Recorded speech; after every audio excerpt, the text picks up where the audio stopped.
Il y a un proverbe que tout le monde connaît. Rome ne s'est pas faite en un jour.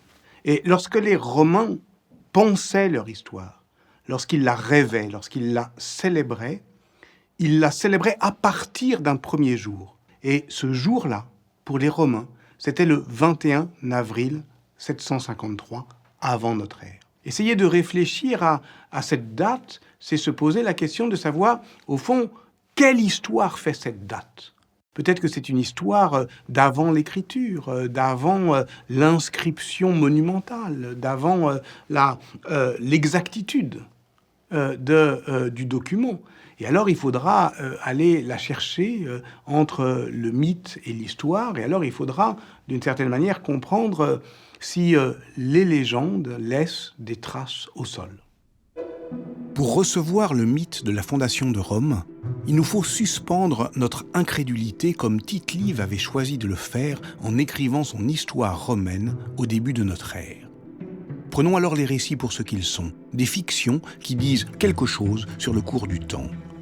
L'histoire ne commence pas à Rome, elle commence dans la ville de Troie, défaite par les Grecs. Un homme fuit les flammes, son père sur le dos, son fils à ses côtés. C'est Énée le fuyard, qui après une longue errance dans la Méditerranée touche finalement les rivages du Latium, en Italie. Il fonde Lavinium, c'est le premier acte de la fondation de Rome.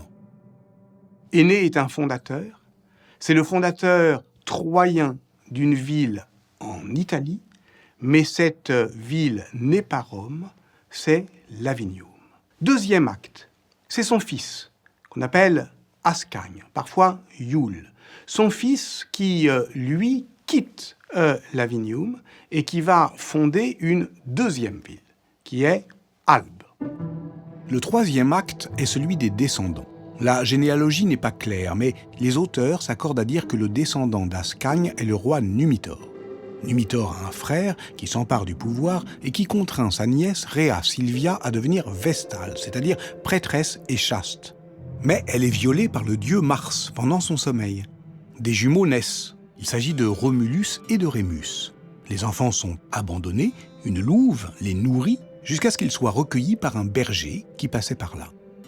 Devenus adultes, Romulus et Rémus veulent, comme leurs glorieux ancêtres, fonder une ville.